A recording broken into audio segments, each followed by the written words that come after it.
Hey there, fans of brotherly love wrestling. It is I, Vic Delicious. Philly's own, the Mecca here. It is the real McCoy, J.D.X.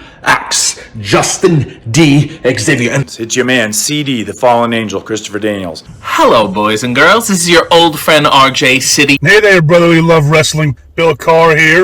Hey everyone, this is two-time guest Wheeler Yuta. Two bozos from Philadelphia flapping their gums about pro wrestling this, pro wrestling that. Which is not that unique in the grand scheme of things yet. You are in for a treat because you're tuned in to Brotherly Love Wrestling. Philadelphia, are you ready? No!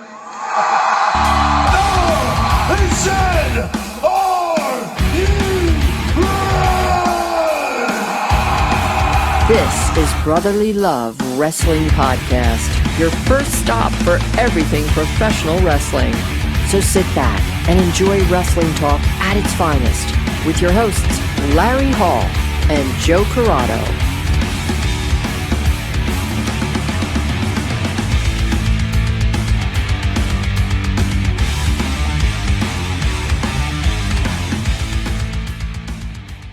Welcome, everybody, to Brotherly Love Wrestling. And on our show this week, we are talking about not only Ring of Honor and the final battle of this past weekend, I can say that easily, and NXT Deadline, the brand new concept, courtesy of Shawn Michaels for the NXT product, which I think both shows delivered. Both shows were great. So I think they're different. Yes, and both were different, which is important with today's wrestling. So when we start Not with that, Ring of Honor, stacking them back to back, it's a nice change of pace. Like going from Ring of Honor to NXT, like it's an easy watch through. Yes, because it's not the same thing for what was it, 4 to 7, and then 7 to what, 9:30? Yeah, 9:30, 10 o'clock, somewhere around there. Yeah. So at least you got 6 hours of different wrestling. Yeah. Look, so Ring of Honor, I wanted to start with first. You asked me before we started, and I'll answer now. And then I told you, shut up. You asked me which one did I think was better. It's an unfair comparison, but I do think Ring of Honor was better. But again, you have more well-known names. You have story for, there was more probably story in NXT because of the way that's written, but like the quality was better. You have veterans. These are these people that are on, with the exception of a couple on NXT. It's just veterans. So Ring of Honor, obviously, I think was better, but it felt like Ring of Honor. You had Riccaboni and Caprice did an amazing job on commentary, telling the story, helped to tell the story. And the matches just, I don't think any disappointed. I really don't. I think there was one that was, the Samoa Joe Darby match was probably the only one that I wasn't as interested in. That you didn't like, you didn't like as much. But that doesn't mean it was a bad match. It just, I wasn't as invested as I was the other matches. Yeah, I feel like Darby I can't get behind. I can't get on the Darby train. I agree. I just can't do it. Yeah. I just don't. I don't hate him anymore as much. I think Guevara took over that hate for me. Yeah. So it kind of took the pressure off of Darby. But I just can't, even with Sting, I can't fucking back Darby Allin. That's how much I just can't get behind him. So much I'm just not invested. Yeah. Like they had to bring my favorite wrestler out of retirement, put him with him, and I still can't get invested in him. No. I'm such a selfish fan. Yeah, Bryan Danielson would call you fickle. That's what it is. But I wish he would. I wish that midget would. So we had out of the, was it 5 title matches? 4 out of the 5 change hands. We have new champions. You got the ROH TV tag women's world. Oh, and the 6-man trios. Yeah, the trios title. So 5. And 4 change hands. That's pretty crazy for a pay-per-view. Well, look, you have to, and because Is it the launch? Is it trying to be like a relaunch of the actual product? thing? So before we get in the matches, that's the leading into that perfectly is Honor Club is back with 2,500 hours of Ring of Honor content and the library of Ring of Honor. So he bought the library when he bought Ring of Honor, obviously. Yes. But that's the question I wanted to ask you. Both of us have, I mean, since the pandemic, I think we've become really big Ring of Honor fans and really got invested in Ring of Honor, went to the last Final Battle under the old regime. Are you willing to pay $10 for Honor Club because that's what the TV product is going to be on? Really? Yes. Tony Khan announced after Ring of Honor Final Battle at the press conference that the TV product will be on Honor Club for $10 a month, and you're not going to get the pay-per-views on there. That's stupid. But what am I paying the $10 a month for the library and for the TV show? I think if I'm paying $10 a month, it should be like, because if Peacock. I don't even pay for Peacock because I got it through Comcast. But yeah, but most people when you subscribe to Peacock, I paid under $10 a month for New Japan World, and I got all the library as well, but I got all the fucking pay-per-views too. Yeah. I got fucking Dominion, I got fucking Wrestle Kingdom, I got everything. Yeah. All their live shows that I could never watch live because it's like 2 or 3 in the fucking morning here. But yeah, I got all that for under like maybe a cent or two under, not $10 a month. So if I'm paying $10 a month, I mean, I'm intrigued. The library has me intrigued, to be honest, and the TV show, obviously. The TV show has me more intrigued than the library. Although the library would be cool from time to time, just like the WWE library. Yeah. To go back and watch like the greatest events that they had. I'd probably watch a lot of like Steen era. Agreed. I mean, I'm not locked in, so I can pay $10 a month for a couple months, get my fix, and then boot it. Yeah. Because if I'm not getting pay-per-views, I don't fucking see the reason to keep paying $10 a month. Mm-hmm. I'm not paying. I mean, I get it. It's an app, whatever, $10 a month, but it's not like we're going to try and make this like Netflix for wrestling fans. Maybe. I don't know. I've been excited for a potential Ring of Honor TV deal since they announced that AEW was buying it, and now that it's on Honor Club. How are they going to do this weekly television? Are they shooting it after Dynamite, after Rampage? No, I don't know. They're all in the same fucking spot. Yeah, I don't know. I don't know how that's happening. I don't know if I've missed that and they said it or they haven't said it. I'm not really positive on that. For the live TV part, what kind of fan base are we getting? What kind of crowd are we getting? Because if the live TV doesn't have a decent crowd and it kind of fucking sucks, I'm not going to pay $10 for that. Yeah, the crowd has to be into it. The crowd's an integral part of, especially a Ring of Honor show. Yeah, I'm not going to pay $10 a month to get like just at an above level of pandemic wrestling. Mm-hmm. I don't know. This pay-per-view, going back to the pay-per-view, if this is any indication of what Ring of Honor is going to be, I'm obviously, like I said, I'm intrigued. I've been intrigued. I've wanted this. So I don't know. Maybe I'll give it a chance the first month. See if once I know the TV is going to happen. Once that happens, then I will give it a chance at least a month to see. But I mean, with this card and what they set up, you have. Can we take a second? Can we just take 1 second and just both come to the realization and the fact that Tony Khan like had lightning in a bottle with FTR and kind of fizzled them out on his own? Yes, you're right. He definitely didn't feature them like he probably should have. They caught fire. Yeah. And they were the hottest act and the biggest pop, and they just kind of fickled them out. They fucked them by putting them with the Ward Joe bullshit and get them intermingled with that. They basically were the best thing going, and they were just coming out to help people. Yeah, no, you're right. They definitely did that. Excuse me. It's just I know they can't hold all those titles for that long, but to lose to the Acclaimed, and then the next turn right around, they lose the Briscoes. Well, no, at least the Briscoes being. I get why they lost the Briscoes. Like, you want them to be the face of your tag division for Ring of Honor. You're trying to pull former Ring of Honor fans who may have been a little jaded because AEW bought them, and people that maybe not like AEW or don't think not fond of Tony Khan, bringing the Briscoes in and then making them the champions and them theoretically going to be on Ring of Honor TV for the foreseeable future anyway. That's great for Ring of Honor fans because, all right, they belong there. They are Ring of Honor. So I don't have a problem with that. I have a problem with the way they featured FTR. Yeah, I'll give you that.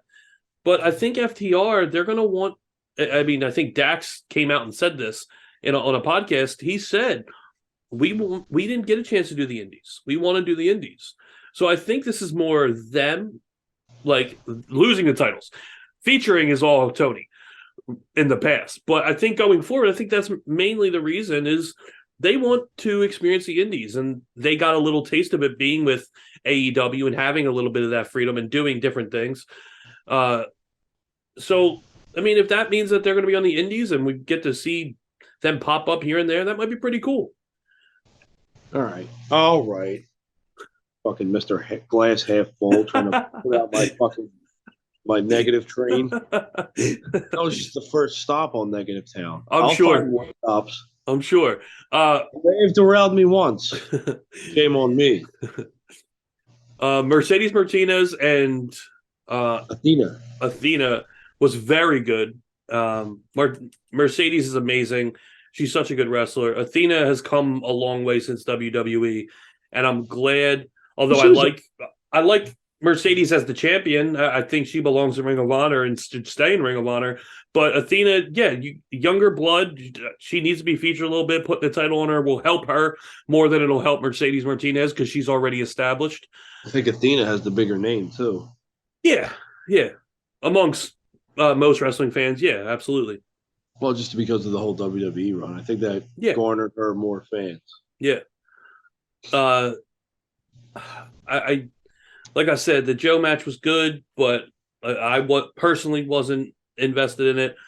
I thought the trios match was a little bit better than I expected it to be. Dalton Castle and the boys, they obviously losing the titles to the help me out here. Brian Cage and God, I know Scott is screaming at me right now for this stable name. Damn it. Brian Cage and who? The Prince, who was a manager in original Ring of Honor. The fuck is his faction's name? I'm losing it. And I have it right here. So I got my cheat sheet ready because I knew this would probably fucking happen. The Embassy, that's it. The Embassy. Embassy picking up the titles. Good for them. A young team. Brian Cage, at least he's doing fucking something. That's a lot of talent to just be sitting there not doing anything. At least he has some kind of title.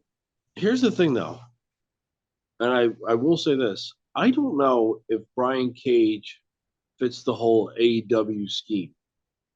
It just He would be better in WWE, or you think he's a career indie? I think he's more of a career indie. Huh. Just on, I know he's got the look, but just on moveset alone, he works a very indie style. It's just very like, okay, I'm going to do this, and then I'm going to do this, and I got to get this in, and it's always the same thing. It legitimately is always the same thing with Brian Cage. Do you think like you can see him as a fan like thinking about what his next move's going to be instead of just going out and feeling it? Is that more of an issue? Yeah, I mean, he's very, and I don't like the whole I'm a big guy, but I'm very because he might be very agile, but it doesn't look right. Like there's parts of it that just don't look right. He looks awkward. It is. Yeah. But we've seen him do some pretty ridiculous things, like catching people off of the top into that suplex hold, which is ridiculous. That's all well and good, but the whole like fucking I want to be kind of like luchador-esque too. But you're so fucking big and like it looks weird. How would you book a Brian Cage? If it was you in AEW or against whoever, what's the ideal way that you would book Brian Cage? I'd book Brian Cage as he's almost. I book him like Ryback. Yeah. So you give him a goofy catchphrase. You let him come out, not say that much, be like a big dumb like strong guy, and then watch him fizzle out because that's what's gonna happen. And you'll be working fucking the pre-show for the United States title and losing to a luchador. Wow. Dude, I mean, that's the thing. I don't see the fantastic upside in Brian Cage just because every match that I've seen him in, and don't get me wrong, I don't dislike Brian Cage. It's just that every time I see him on TV, it's the same shit. You're right. No, I agree. You could say that about like probably a good amount, 50% or more of the wrestling business alone. Mm-hmm. But WWE does the same shit. You know what I mean? WWE has that. It has tones of that as well. Yeah, every now and then. I think everybody does. Mm-hmm. I think everybody does. But Cage is like he's mid card. Yeah, all the way. I don't see him in the main event spot. No matter where he is. I once would have, but I don't anymore. I can see him being like the main event spot in like an NXT, like a developmental. Okay. But you would think a guy that size should be able to run through fucking Ring of Honor. Yeah, no. But if he's not going to, and he can't, then I don't see him as a viable threat or a viable like big man. One of the better storytelling matches I felt for Ring of Honor, with the exception of FTR Briscoes, which was phenomenal, and it wasn't gratuitous violence in that dog collar match, but it was edge of your seat action, obviously. But the Swerve and Lee versus STP was phenomenal. It was so good. You had the teasing of Lee and Taylor every now, and everyone wanted them to be in the ring, and then Swerve would tag in just so they wouldn't get it. And you had that obviously going on between Lee and Swerve and how bad they've been recently. But STP versus them were so good, so well done. You have Swerve walk out on Lee, leave him again, and still Keith Lee picking up the victory for the team. But it was great seeing Shane Taylor again, great seeing Shane Taylor Promotions, especially on Ring of Honor. But then you got to see a little bit of the two big men go at it, and as Big E would say, big men slapping meat. It was great. It was such a good story they told, and you furthered another story. You kept that Strickland and Lee going. I loved it. I think it's a very underrated match on this card. Here's a question for you. Mm-hmm. Are they misusing Keith Lee right now? I think that determines what your definition of misuse is. Should Keith Lee be a single star going for main titles? Yes. Okay. So they're misusing him right now. That he should be the TBS. He should be or TNT. Sorry, TNT. He should be like co-main eventing or main eventing shows. He should be your big attraction. I think Keith Lee should be one of AEW's top guys. I agree. And I think as soon as he came in, he should have been established as that, because that's what he left NXT established as, and then went to the main roster and they fumbled the ball. And then AEW has a chance to, oh shit, we can pick up the ball and run with it and fucking really run with it. And they fucking fumbled again. For now, I don't know. There's still time, I guess, to see what they do. Although Keith Lee might want to go work with his wife. Very true. Depending on how long his contract is. And we don't know any of the ins and outs of that, but that could be a reason why he's not getting pushed to the top. Mm-hmm. Because they fear that he's going to leave anyway. But I mean, as soon as they got him, because that didn't happen. Like he wasn't like his wife wasn't working for WWE at that point. No. So as soon as he gets there, he has to be one of the top guys, if not the top guy. He should have ran through he should have won the title when he got here. Honestly. Would you have complained that there goes AEW doing the same thing, giving WWE, ex-WWE guys the title again? Because there was a point where we were talking about that. Yeah, and they didn't shy away from it at all, for the most part, besides the mini Hangman run, Kenny, and now MJF. Mm-hmm. I mean, it was kind of an even split. Moxley held it for a long time, several times. Oh, yeah, the first winner was Jericho, Punk. I mean, Kenny held it for a while too, though. He did. Yeah. Either way. No, I don't know if I would have said that. I would have said good for them for making Keith Lee what he should have been and what he left NXT as. Okay. Just a complete beast who's fucking just doing crazy shit and beasting people. That's what he should be doing. Throwing people around. He should be throwing people around. Damn shame. Let's move to the main event.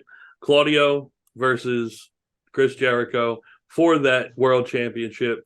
I'm actually surprised at that one. That Claudio won? Yeah, I was surprised. I feel like they were leading up for something bigger for Jericho. Like I had that in my head. I was like, man, whoever beats him is gonna be like the king boss of ROH. I agree. Didn't end up happening. So yeah, we talked about that a couple times on here about maybe like eventually bringing the new face of Ring of Honor. And maybe Claudio is the new face of Ring of Honor. Maybe he's the new guy. Maybe we were thinking way too far into it and trying to book this differently. I'll throw another question at you then. Mm-hmm. Is that a significant downgrade from coming from the WWE to being now the face of Ring of Honor? The sub-brand of AEW? No. You don't think that's a downgrade? What in a singles capacity did he achieve in WWE? Nothing. I just don't. As a singles competitor, now look, very, very easy to argue the bar. That was lightning in a bottle, and they got over quick, and they were very good at, obviously, those two are very good, period. But they were very good as a tag team. They were entertaining. They were believable as the champs. I agree there. But as a singles, I don't think it's a downgrade. I think it's an upgrade. This is talking about one of the most prestigious titles in wrestling, the Ring of Honor World Champion. A lot of big names have held that title. And he's a good guy to elevate it. I'm torn right now because part of me feels like, yeah, you're the champion of. It's like you becoming champion of NXT. Is that because Ring of Honor is owned by AEW and you look at it as a subsidiary of AEW? It is a sub because Khan bought it and now he's got his top guys that he's got in AEW, and it's kind of like the single A or triple A title and your main World Series championship.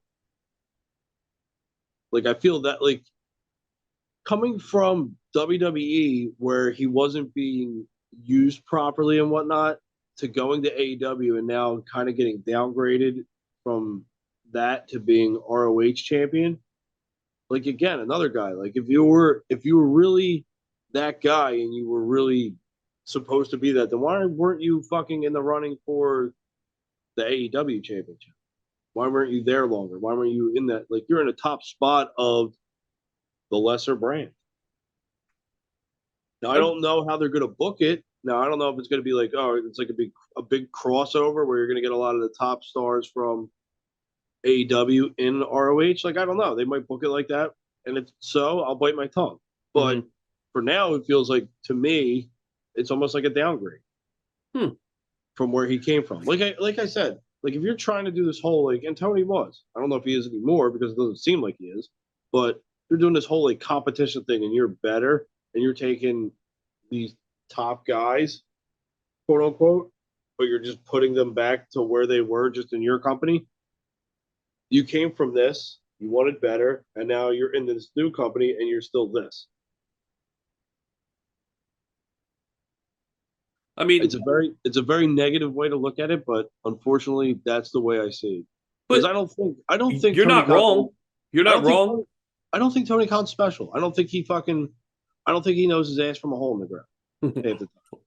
I think he's a fan playing with his money. He is. He absolutely is. He doesn't know what the fuck to do. All right, so devil's advocate, and we've, I think, we haven't touched on this on the show, but we have talked about Tony Khan like this before. Isn't that what we always wanted? Like, as wrestling fans, and I'm going to relate this more to sports than anything else, especially us here in Philadelphia, and our hockey team going through what it's going through. Over the years, we've said, like, man, if they'd only let a fan run this fucking thing, because we know what we need. We know the type of players we want, and it would be so much better if a fan could run it, because these GMs don't know what they're doing. I'm pretty sure fucking Howie Roseman just did all of his scouting report with just Twitter. Yeah, but I mean, that's what I'm saying. Like, we've been saying that about a lot of things, sports primarily for years. But in wrestling, look, you look at Vince, and it was always the way Vince books, whether you like it or not, it was what Vince is doing. Was he a fan of wrestling? Yeah, at one point, but he's more sports entertainment. And we always said, man, if he would just like wrestling and actually want wrestling to happen, now a fan who has the money is doing that. And it's kind of, oh, well, he's just a fan playing with daddy's money. You know what I mean? So, like, I feel like, don't get me wrong, I don't like Tony Khan that much. I don't like listening to him at all, whether it's on the mic or on Busted Open or whenever he has a mic in front of him. But I feel like we're getting what we finally fucking wanted, and we're still kind of bashing him a little bit or a lot. And you know what I mean? I feel kind of hypocritical, maybe. Well, here's the thing. AEW was at its best when who still worked there? Cody. Yeah. Cody is a phenomenal mind for the business and how wrestling should be. Of course. Really, really good at it. So we weren't saying that then because we were getting great storylines. We were getting like really good promos. We were getting some sort of organization and things actually flowing. Like I don't think AEW has even remotely a good flow to it at all. Like I feel like it's just like if it had better flow, I wouldn't be sitting there waiting for the only match that they announced. They have too much going the fuck on. Like you got a match and you got, right after this fucking match, I gotta get into the back because something's happening in the back. We gotta talk to like, dude, there's no room to breathe on the whole fucking show. There's no room. You're just going from point to point to point to point to point to point. Dude, nothing can breathe. You have to pick what you want to focus on. Mm-hmm. And I've said this before. Like, at least let something fucking sit for a second and simmer. Like, you had a Hobbs turn, and then fucking right after that, you had to go right into the back to hear from a different fucking story that had no relevance to what just happened at all. WWE does that, though. WWE does that. They bounce around like that. I mean, you'll have a women's match and go right to Kevin Owens and Elias. Or like, I mean, they do shit like that. Here's the thing. But the thing in the ring isn't more important than what's going. Like, you're trying to start like major things happening, and you're like cutting away from it. Like the major things need time to breathe, unless they're really not major. And I'm not supposed to think that they're major. But if you're getting like a good storyline and you're fucking having like a big heel turn, like I feel like that's fucking. I feel like you need to fucking let that sit in. Let that sit in with the fucking fan base. Be like, what just happened? Not be like, oh, well, he did this. So, well, let's get right to the fucking back. Like when WWE does shit like that, it's a moment. It's not taken away. It's a part of it's a crucial point in a storyline. Your goddamn negativity has made me defend Tony Khan and AEW. Here's the thing, though. That's fine. Someone should. It shouldn't be a bashing show. It should be this is how we talk. Yeah. Because if you were bashing, I'd have to be on the light side. Because we're never like that. We can't both unless something's really that bad, or we're just like, yeah, that kind of fucking suck. Yeah. But you see, I know there are things I like about AEW, but the things that I don't like are the reason I can't get into it, and I can't like sit there and like actually plan out anymore. Like, oh, it's fucking Wednesday night. I gotta watch it. It's not must see. And I think a lot of that is just you know what, and that's a point I wanted to bring up a couple weeks ago. So that it's a little old at this point, but after MJF won the title, and he came in the press conference, they said Wednesdays are now must see wrestling. It's Dynamite is destination TV because I am the champion. It's must see. And then Wednesday night, they came out the first segment. You brought this up. Did I bring it on the show? Yeah. About him, and Regal came out and said, "You're not going to hear from MJF because he's not here tonight." Maybe you brought it up when we were watching. I think we were watching it together. I don't think I said it on the show. And I think it's when we were watching fucking Survivor Series. In my head, I went like, because literally, again, I'm like you. I don't sit down at 8 o'clock and watch it live. A lot of times I'll wait 8:30, 9 o'clock and fast forward through commercials and shit. But 8 o'clock, I was ready. I was ready to see what MJF was going to say and do. And they did that.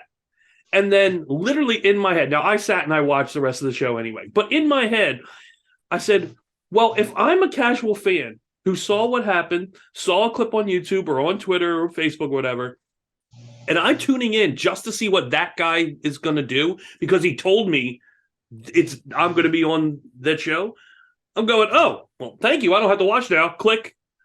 Like, Regal should have built that. If you're going to do that, at least hold on to us for 2 hours or an hour and 45 minutes. William Regal going to address what MJF is doing, and we find out what MJF is thinking. The entire thing, and they keep driving it home. And then 10 minutes to go in Dynamite, you bring William Regal out.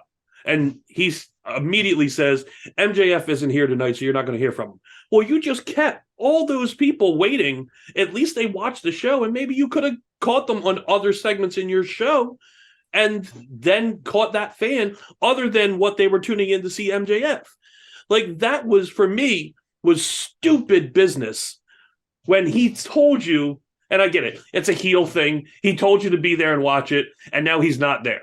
I get the concept, but like, I really could have, and I thought about it. I really could have been like, all right, well, fuck this, click, something else. But I watched it anyway because I love wrestling. But like, that to me was stupid, and it was a bad decision. I don't know whose decision that was, if it was Tony Khan's or what. But it's things like that bother me about AEW.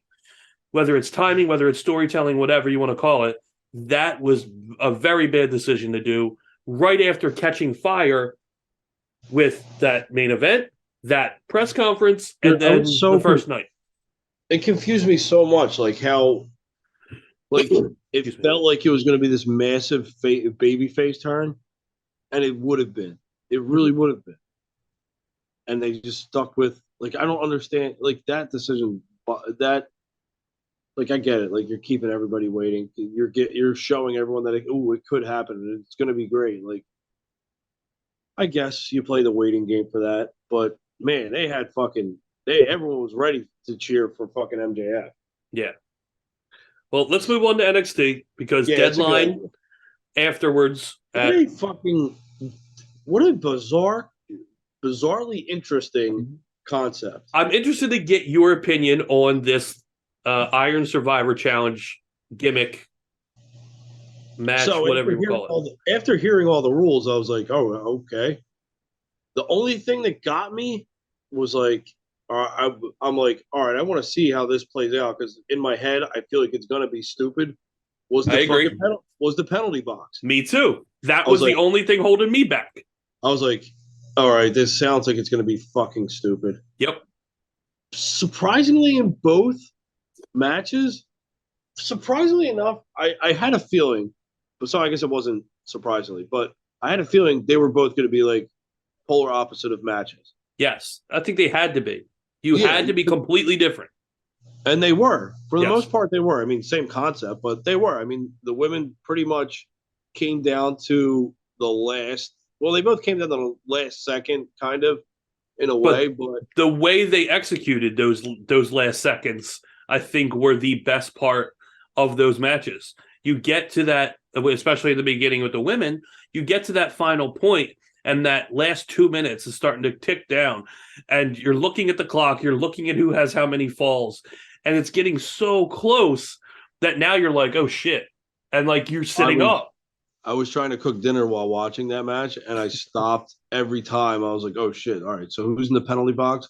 All right, so who's got what? I was like, there's a lot to keep up with, but I kind of I like it because it's chaos, controlled chaos.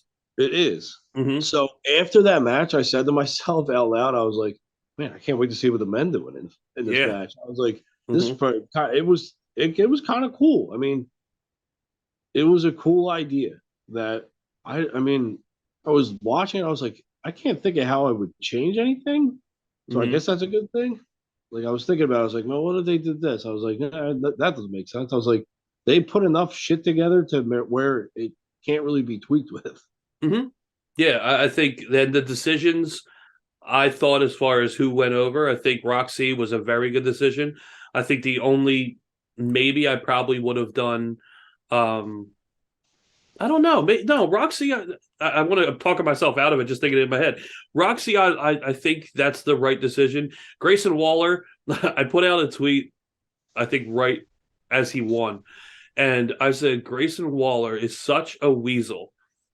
A entertaining athletic weasel, but a weasel nonetheless. So here's what I said after that match. Mm-hmm. It did what it was supposed to do, and everyone played their parts really well because I was at the point of where I didn't want Grayson Waller to win. He played it that well. I was like, all right, I really like I don't care either way, but I really don't really want this guy to win. Yes. So I was like, nah, I like that. I like knowing, like, all right, I know who I want to root for. I know, and it's the right way you're supposed to be. Like, you're not supposed to for fucking Grayson Waller because he is, like you said, a weasel. Yes. And him running around the ring and like you're just praying, like, please, somebody catch him. Somebody catch him and try and get it. Like, it was great. We were talking about Ring of Honor earlier, and I didn't want to fucking get off the Ring of Honor train, but you were talking about Caprice and Ian Riccaboni. Yeah. About how good they were. Yes. What the fuck was wrong with Booker T with this fucking I didn't understand. Like, I didn't understand his whole fucking thing. He's just so fucking random about who he's fucking color commentating for. Mm-hmm. What was with the beef with the fucking New Day? His whole commentary for that whole match, I was like, why the fuck does Booker T hate New Day this much? I mean, I get where they were trying to go with it. I get, and let's just go to that match anyway. I get that he was trying to be this is for the young guys. This is the younger generation. They should get their time. New Day has gotten what they've gotten. They shouldn't be down here. I get that. But still, like, this is history for them as well. Like, I get it. Like, oh, I don't want them taking away the spotlight. Like, man, this is, they're now Triple Crown champions. Like, this is pretty cool. And not only that, so those two don't deserve that, and they can elevate all these young tag teams. Like, there's some really good young tag teams in that division that can work with the New Day. He was playing the heel for that one. I mean, yeah, now I get that. The New Day and the now FTR are the only Triple Crown champions for tag team. Yeah. Yeah, so they take the New Day streak away, and they give them the Triple Crown instead. Well, I mean, the New Day is like your ultimate utility player. Mm-hmm. There's a few of them. I put Rollins in that category. Ziggler, KO, Sammy. They're like Shinsuke and AJ as well. Yeah. Like your ultimate, like you can put them anywhere, and they will make something really, really good, if not spectacular, happen. And they certainly did. Yeah, I mean, they're the ultimate utility players. I mean, they're absolutely like huge stars. Like, don't get me wrong. Like, I put New Day up there as like one of the best factions ever, and possibly the best trios ever. I think they edge out the Freebirds. I think they have. I agree. Yeah. So I mean, but that you could put them anywhere, and I fucking, as much as of a hypocrite I'm going to sound right now, I don't think it's a downgrade for them, only because they didn't leave their company to find greener pastures or whatnot. They stayed with the company. They're just ultimate company guys, and they're helping out now the younger generations. Whereas I said the same thing about Claudio earlier, but that was actually him leaving greener pastures. But I really feel like his in the same pasture as he was. Okay. But New Day, I don't feel like they downgraded themselves. I feel like they went down to NXT. They showed why they're the best tag team ever. They did. And now they get to help elevate that brand. I assume this is one of the first times you've seen Pretty Deadly. No, I've watched 2 of their other matches in NXT. What is your perception of Pretty Deadly? Funny. Okay. I think they fit perfectly with the New Day. I think that it had action, it had story, it had a shitload of goofiness. The whole fucking belt thing where they all fell, it was priceless. I agree. I was like, oh my God. It's like, I can't believe they just fucking did that. It was a good mix. It was a good mix of close entertainment. Like, it was great wrestling. Entertaining. It was. But it was good wrestling as well. Yeah, it was great wrestling, but it was more of the entertainment that I was just like, all right, this is great. Like, I was like, the wrestling is secondary at this point. Again, if I'm entertained, I don't care what is happening really in front of me. Hence the reason I gravitated towards Orange Cassidy. Yeah. Because, yeah, he's cool. He can wrestle. That's great. But I love the whole fucking I don't give a shit shtick before that. But if you have the shtick and if you have the personality and you have all that, it's almost like you could be a subpar wrestler, but cool. You're keeping me entertained elsewhere. So the final thing, the main event, Braun Breaker, Apollo Crews. I definitely want to get your thought on that because, at least my opinion anyway, I felt the ending of that match, while I thought it was the psychology, the storytelling of that match was very good because you have 2 really, really strong athletic guys. And you had like the test of strength. I loved the old school feel of that. The shoulder tackle spots. I love, you know what I mean? Throwback a little bit to that as well. But it felt very abrupt. Like the ending it didn't feel, I don't know if it felt like I feel not like finished. I don't know how to categorize it. It just felt like bang and it was done. Now, when you saw that as the marquee match, where you're like, did you think that even before it started that it was going to be overshadowed by something? Did it feel like a true main event where like? No, it didn't. I thought the men's. I thought, and I get, and we said this on the phone the one day. I get why the title ended the show. Obviously, no. Here's the thing. I think the main title should always main event. I think it's a slap in the face of your champion and your main title if it's not your main focal point. Yeah. But here's the thing. I went into this when I saw the card. I was like, that match wasn't like the top match that I wanted to see, and I didn't think it was going to outshine. I didn't think it was going to outshine the tag match just because of NXT tag match history. And I'm glad that they're starting. They're getting more and more back to that. But again, the whole idea of that match in itself, I thought was interesting to say the least. Yeah. But I was interested to see the men's match as well. But I think that's the reason why it was kind of anticlimactic for you, because one, you thought Breaker was going to win, and it wasn't like this big spectacle of a match. It wasn't like your Gargano Ciampa. It wasn't like your Gargano fucking Andrade. It wasn't like, it doesn't feel like that main title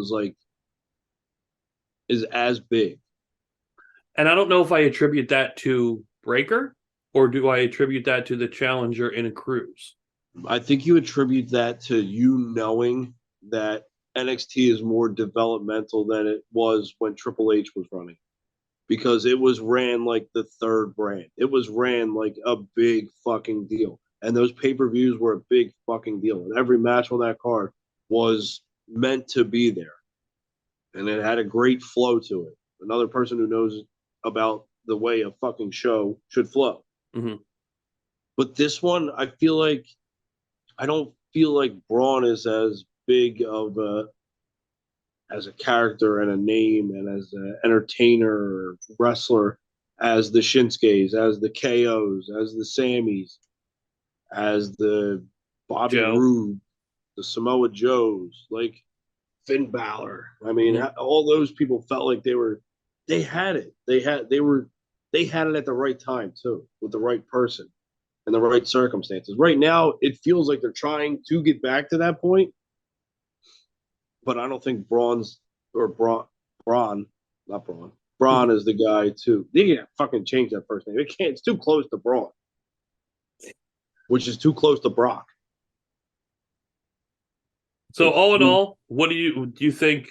I mean, do you put ROH over NXT, or do you put NXT over ROH? Only slightly. Yeah. ROH is like you said. I mean, ROH had it had the Briscoes and FTR, and that will probably more than likely be a top match that is going to outshine the majority of the matches that I want to see. Yeah, I love that those two in the ring together. FTR, I just love FTR. I want them back in WWE. Secrets out, because they would absolutely. They're with Triple H. I mean, we know what that is. Yeah. We need more focal points in that tag division anyway. We need some new feuds. I mean, them versus the Street Profits would fucking kick ass. Yeah. What was it? I haven't gotten a chance to watch Raw enough. Are the Street Profits still fucking like a top team? I didn't catch a lot of Raw last night either. I'm gonna have to dive into that one, because I feel like last time I watched Raw, like they were in a 6-man or an 8-man tag. Last night they were. It was them and Tozawa against. Because I did turn it on and they were cutting a promo backstage at Gorilla with them and Tozawa took their "I want the smoke" tagline, which was really funny. I can't remember who they went against, but I know they were in a 6-man, so they were featured last night. But I mean, they don't do any wrong. They really don't. They're so good. They're so athletic. They're so entertaining. I just want to show. Honestly, give me a pay-per-view that's all tag team wrestling, like true tag team wrestling. But you can have the fucking different genres of tag team wrestling. You can do like a tornado tag. You can be a fucking TLC. You can give me something. Yeah. Tag ladder match. I don't fucking care. Just give me an all pay-per-view or all event that's all tag team wrestling. That's what I want to see. I just want to dive deep into tag team wrestling and not fucking come out. Oh, so one last thing I do before we end the show. I saw right before we started that the WWE has officially filed trademark for the terms King of the Ring and Queen of the Ring. And as a term, they don't have a trademark on King of the Ring. I guess not. And the phrase they were just gambling this whole time. And the phrase the King and Queen of the Ring.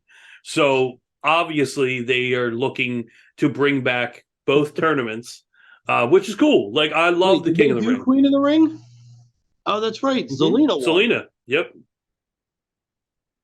Oh man, I feel like Charlotte's got to win one of those. I don't. I feel like she has to. Why? She's the queen. Fuck that. She has enough. Like fuck her winning all that. Like give me someone else. I miss Charlotte. I want to see her back on TV. I miss Charlotte too, but let someone else fucking win. Let someone else come up and win that tournament. Charlotte's got to win it. She's got to win it. Woo. Anyway, so we hope you enjoyed the show. Thank you for watching and listening, and we'll be talking to you very soon.